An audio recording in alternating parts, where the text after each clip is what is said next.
eu acredito que ela presumia, né, que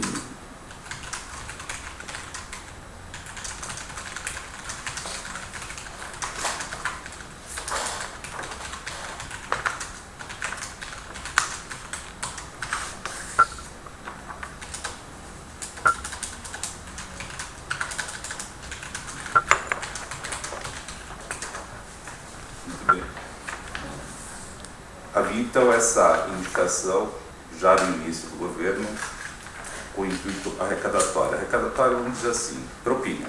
É isso. É isso mesmo.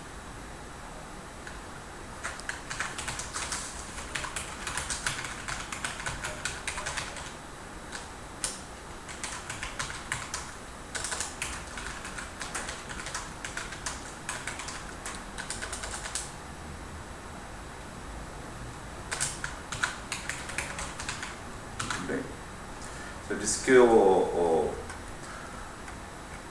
presidente Luiz Inácio Lula da Silva participou ativamente no esquema Petrobras. E sem dúvida nenhuma ele tinha conhecimento do ilícito que estava sendo praticado lá, a arrecadação de propina. Isso desde o início da formação do governo. É isso. Isso. É importante, doutor Januário, registrar os 2 primeiros anos do governo, isso era uma coisa mais, não sei se a expressão mais correta seria essa, era uma questão mais restrita, do seu ponto de vista de pessoas que atuavam dentro do processo. O senhor quer... Eu vou passar agora para o meu assessor aqui, claro, ele é mais rápido. Tá. E aí ficam as perguntas.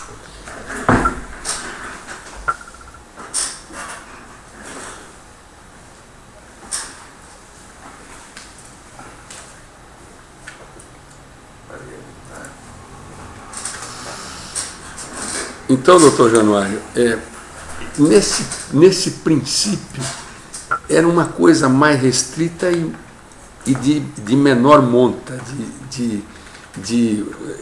não atingiu a dimensão que veio depois. E por que eu estou dizendo isso? Porque depois do mensalão,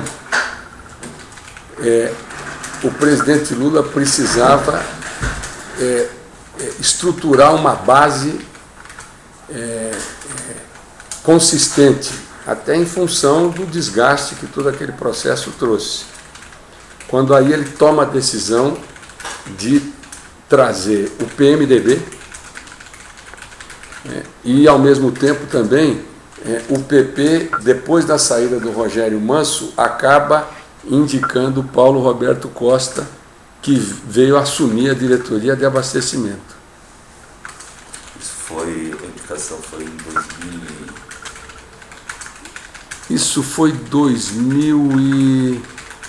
deve ter sido 2005, 2004, alguma coisa assim. A saída do Manso acabou sendo nomeado Paulo Roberto Costa.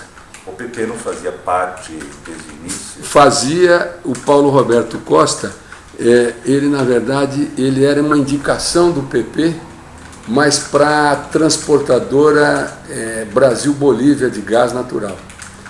À época, ele era presidente a gente chama lá na Petrobras de TBG. Quando dali ele foi alçado, por indicação do PP, ele foi alçado à diretoria de abastecimento na saída do Rogério Manso.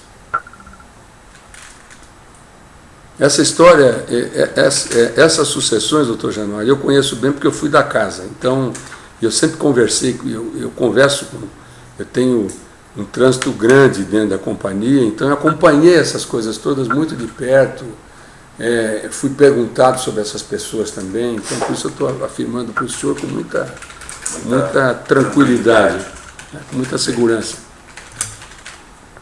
E aí o que acontece, doutor Januário? Aí as coisas escancaram mesmo, porque aí era uma máquina operando para atender partidos importantes da base para garantir a dita governabilidade.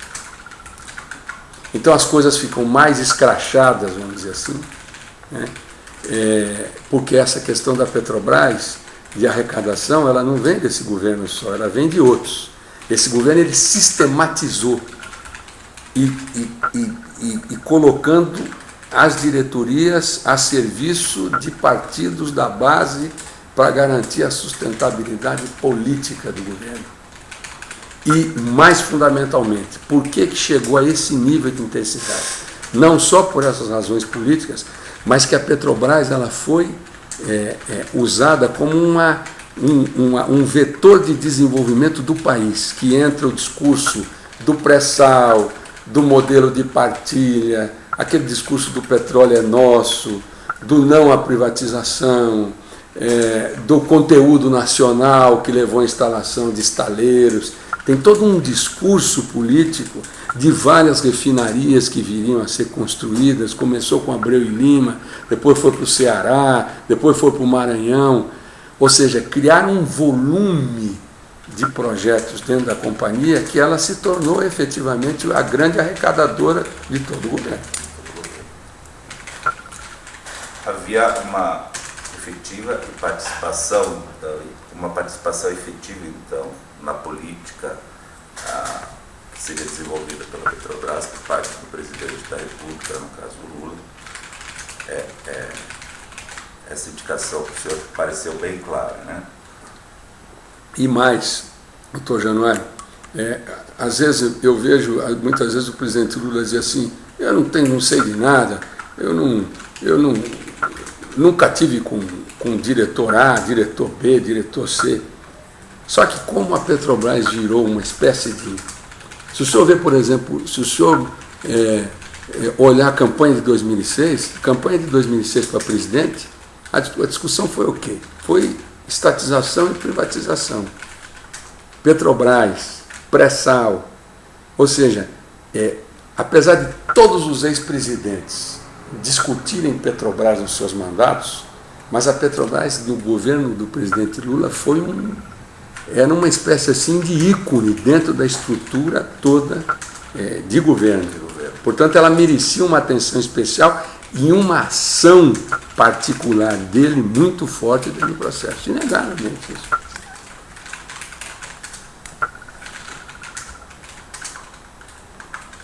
De que forma ele comandava esse processo? Através de quem? Na verdade, ele tinha uma... Primeiro, ele conversava com certa frequência com os diretores, convocava reuniões, levava o presidente.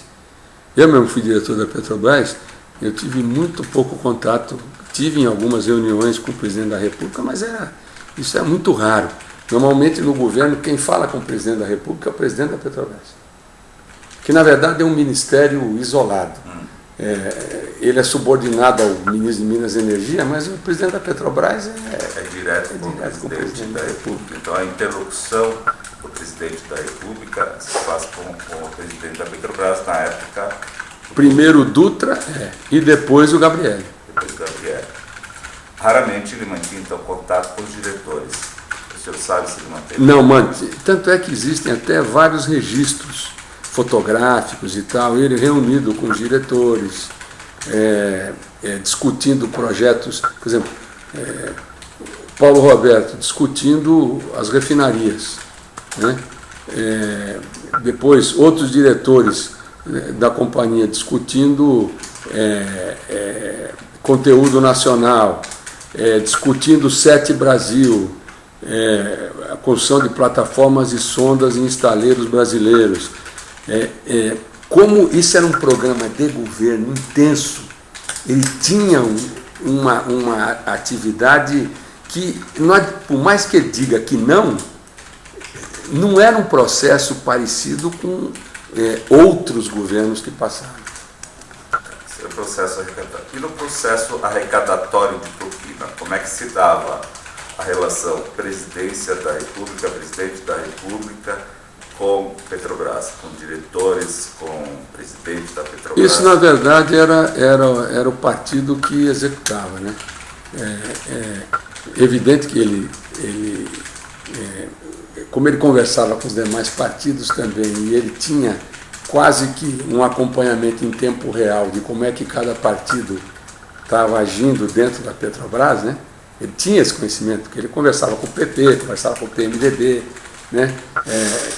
Conversava com o PT. Então ele tinha ciência clara, evidente que ele não entrava na execução e não acompanhava no detalhe as coisas, mas ele sabia o que estava acontecendo, ele sabia o papel de cada diretor, isso aí é inegável. Os líderes partidários chegavam a cobrar determinada situação dele, por exemplo, o que foi pedido para o diretor X ou Y não deu, não chegou a um nível de arrecadação tão bom.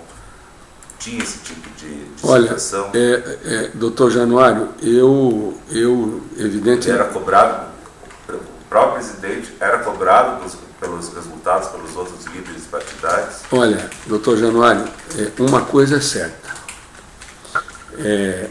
Se o diretor não desempenhasse, a reclamação era direta lá no Palácio do Planalto. Isso sempre existiu. Tá, o senhor lembra de um episódio específico de alguém reclamando que o diretor não está desempenhando a arrecadação?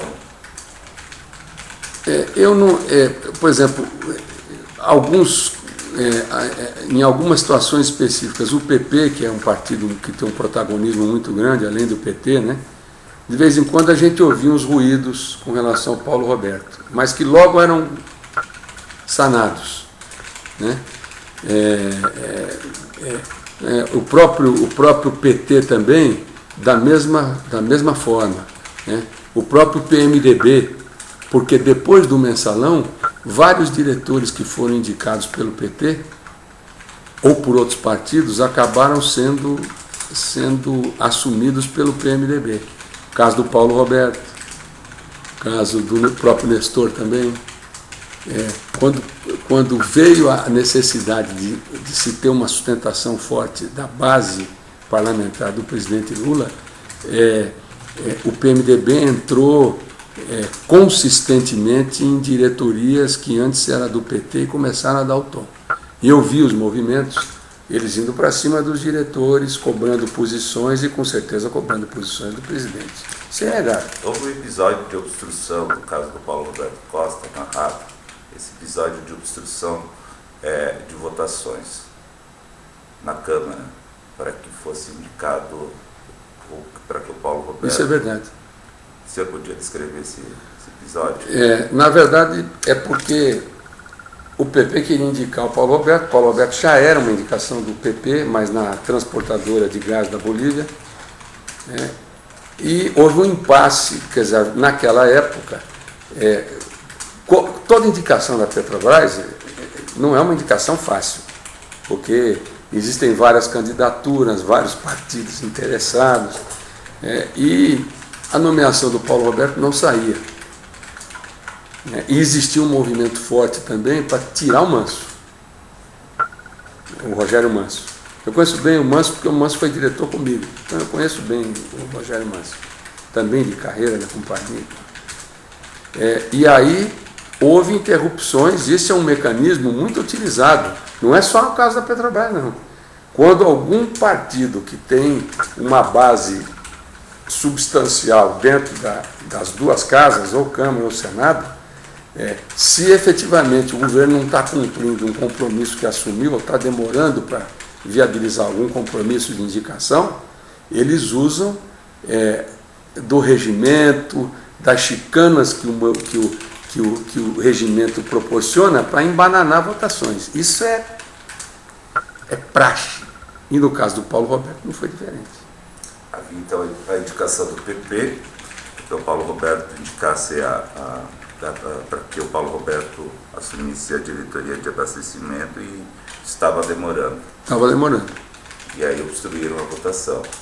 Como é que foi resolvido isso? O senhor acompanhou esse processo de solução?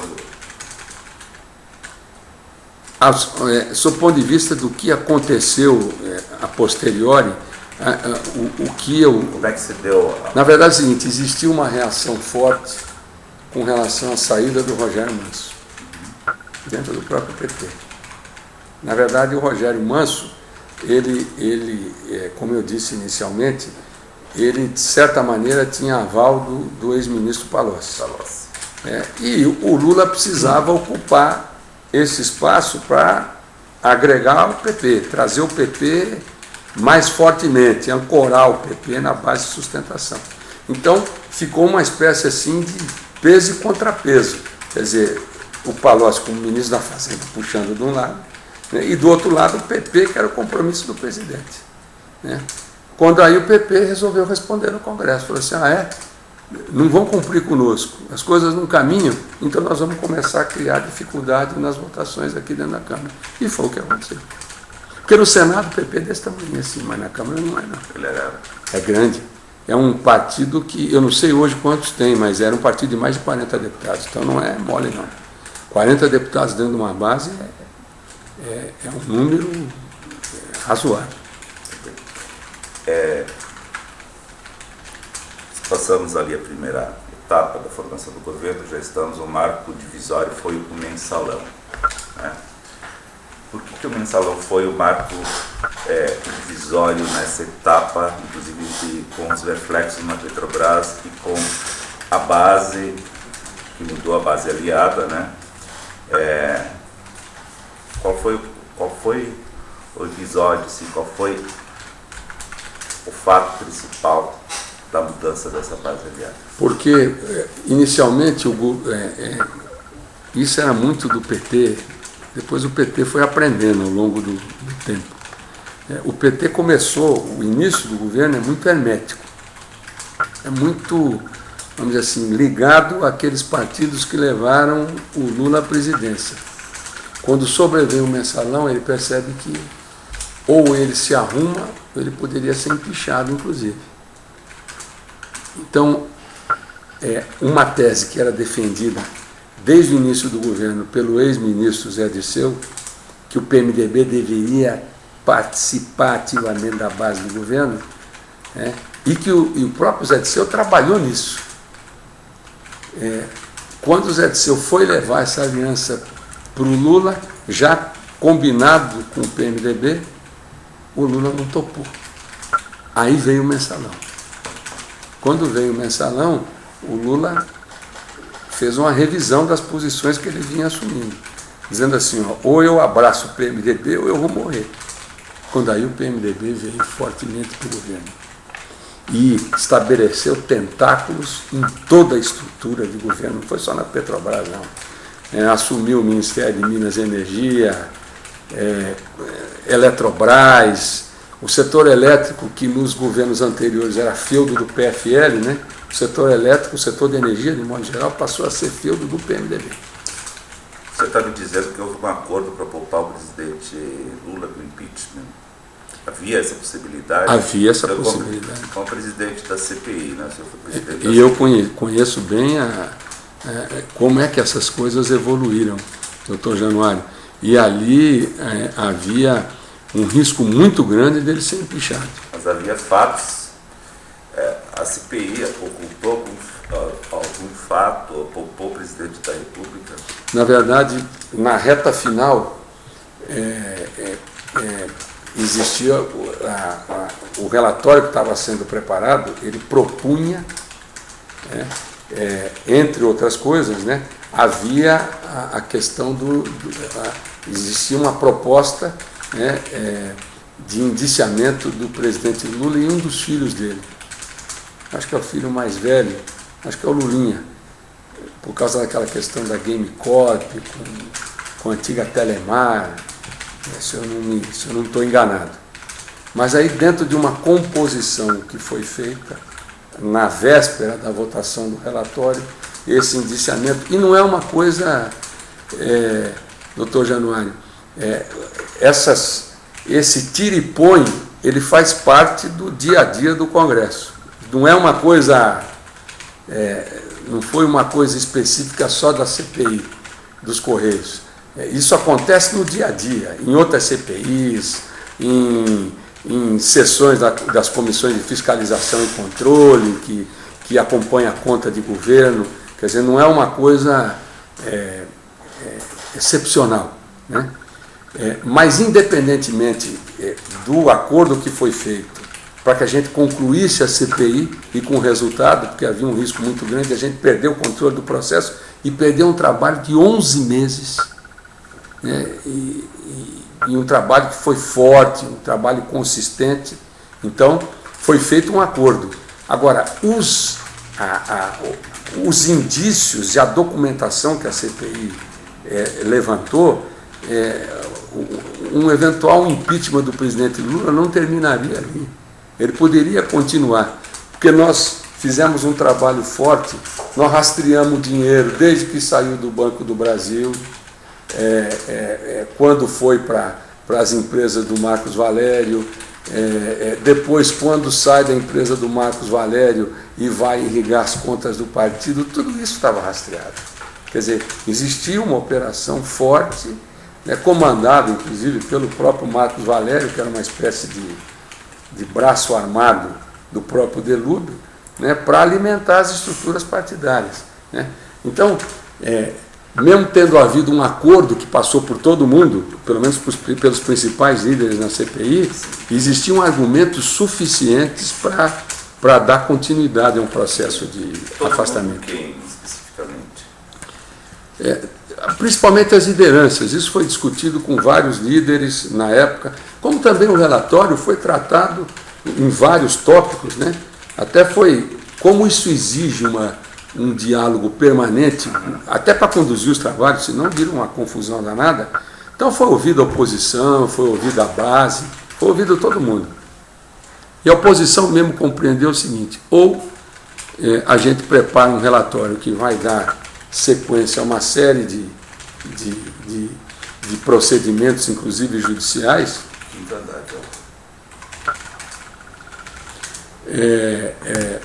de procedimentos judiciais, né? Ou então nós vamos terminar uma CPI sem resultado. E quem é que queria propor no relatório o indiciamento do presidente? Isso aí, na verdade, surgiu das próprias investigações, surgiu de vários requerimentos que foram apresentados, ou de vários votos em separado também, né? Especialmente da oposição. E aí esse relatório foi votado, os votos em separado foram votados também, né? E aí o Osmar Serralho fechou o relatório dentro daquilo que efetivamente, pelo menos por maioria, a CPI deliberou. Na sua convicção, ele deveria ter sido indiciado na época, deveria constar do relatório como um dos responsáveis? Naquela ocasião, as informações ainda não eram... eu acho que o filho dele estava numa posição muito mais delicada do que ele, propriamente, né? Mas os indícios eram muito fortes. Talvez a gente não tivesse todas as informações, porque uma CPI, o senhor sabe como é que funciona. Tem um conteúdo, tem um viés político forte. Ele não proporciona, por exemplo, as condições que o Ministério Público Federal tem para investigar, a Polícia Federal tem para investigar, não tem nem mecanismo para fazer isso, né? Acho que naquela ocasião nós não tínhamos todas as informações necessárias. Então acho que foi uma decisão equilibrada. Mas depois, com o tempo e com as investigações, né, que o Ministério Público fez, que a Polícia Federal fez, e também o próprio julgamento do STF, já os dados eram muito mais consistentes e muito mais completos. Então nós falamos já, vamos voltar agora para... Eu não sei se eu consegui explicar para o senhor. Muito obrigado. Vamos voltar agora então para a questão da nomeação dos diretores. O presidente da Petrobras e nomeação dos diretores. Então a gente falou sobre o Paulo Roberto, que houve a obstrução pelo PP. Agora, os outros diretores, Renato Duque é PT puro. É PT puro, desde o início, não houve resistência. E foi o único que começou no PT e terminou no PT. E eu acho que é uma personagem dentro desse processo extremamente relevante. Que se existe alguém que sempre teve uma ligação com o partido intensa, foi o Renato Duque. É muito relevante. O episódio Nestor Cerveró, que houve uma tentativa também ali de substituição. E houve a substituição mesmo. Como é que se deu isso? Na verdade, houve uma pressão. O Nestor Severo começou com... Dr. Welter, como vai? Tudo bem? Doutor, como vai? Tudo bem? No caso dele especificamente, né, quando houve essa solicitação de troca, ele, na verdade, nessa época já era pós-mensalão, ele era, de certa maneira, ele era uma indicação, ele ficou sob responsabilidade do PMDB do Senado. Do Senado. Quando vem a votação da CPMF. E aí o PMDB da Câmara diz assim, ou nós vamos ter espaço na diretoria da Petrobras, na diretoria internacional, ou então não passa a CPMF aqui.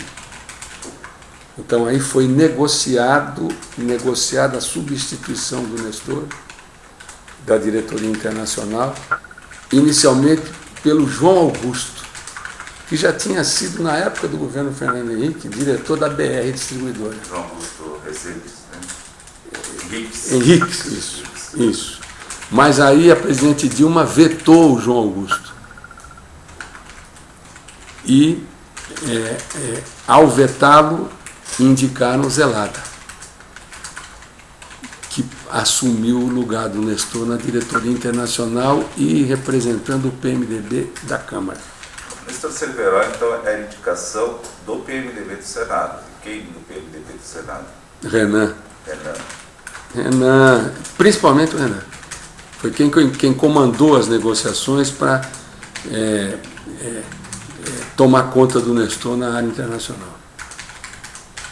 O grupo era Renan, Lobão, né, que na época era ministro de Minas e Energia também. Esse time. Quando aí veio esse enfrentamento com o PMDB da Câmara, porque é interessante o PMDB. Existe um PMDB do Senado, existe um PMDB da Câmara que é completamente diferente. Eles não têm interesses comuns. Podem ter assim taticamente, mas eles têm políticas diferentes. E quem liderava na Câmara a indicação do Zelada? Na Câmara, isso começou através de um deputado que cuidava na bancada do PMDB da Câmara desse assunto, desses assuntos de indicações, chamado Fernando Diniz. Esse deputado, inclusive, faleceu. Um deputado do PMDB de Minas Gerais. Né? Mas teve as bênçãos, né, do PMDB da Câmara, Eduardo Cunha. À época, o próprio Michel era presidente da Câmara também. Aquele time do PMDB que sempre atuou fortemente dentro da Câmara dos Deputados, que era o núcleo pensante do PMDB. Né?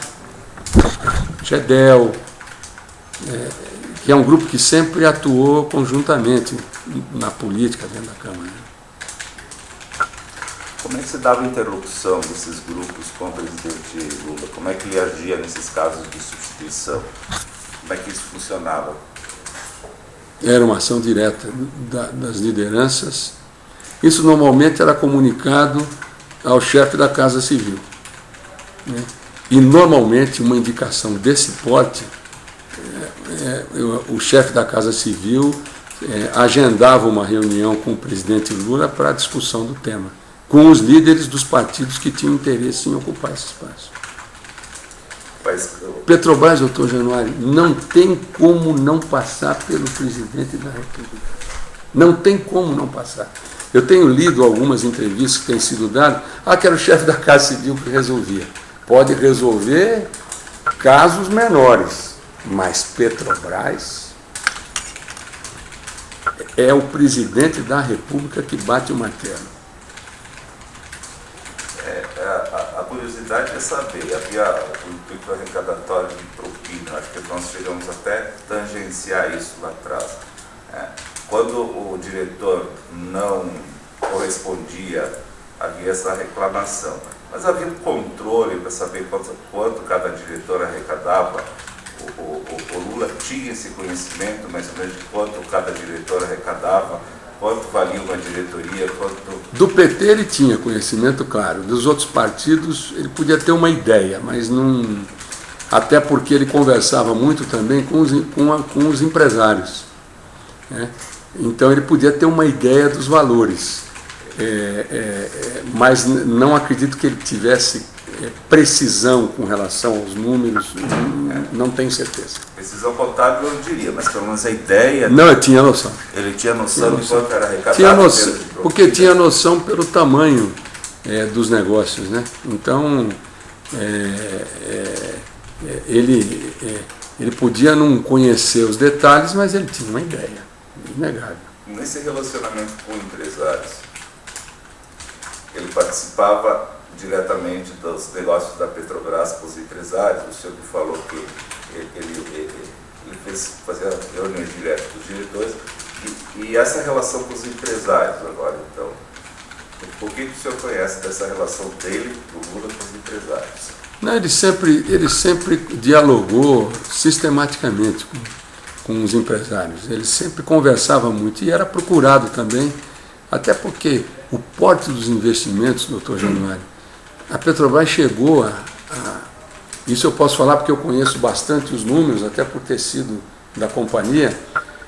A Petrobras chegou a movimentar num planejamento estratégico de 5 anos, chegaram a aprovar orçamentos de 140 bilhões. Você imagina que 140 bilhões, do seu ponto de vista de prestação de serviços, do seu ponto de vista de fornecimento de plataforma, de sonda, de tubulação, de refinaria, de logística. Então, é uma coisa que atrai qualquer militante dessa área, né? Então, e como a Petrobras, eu volto a repetir, no governo Lula foi usada como uma espécie assim de ícone de um governo, né? Do seu ponto de vista de desenvolvimento, porque a Petrobras tem um poder alavancador muito grande. Ela impacta, ela tem um impacto forte até no PIB, né? O governo usou isso com extrema intensidade. Então isso levava o presidente Lula a conversar com os empresários todos, permanentemente. Quais os empresários com maior interlocução com ele conversava com vários empresários, mas essas grandes empresas sempre tiveram com ele Andrade, OAS, Odebrecht, Camargo, essas grandes empresas, ele dialogava sistematicamente. Vou fazer uma pausa agora, tomar um café.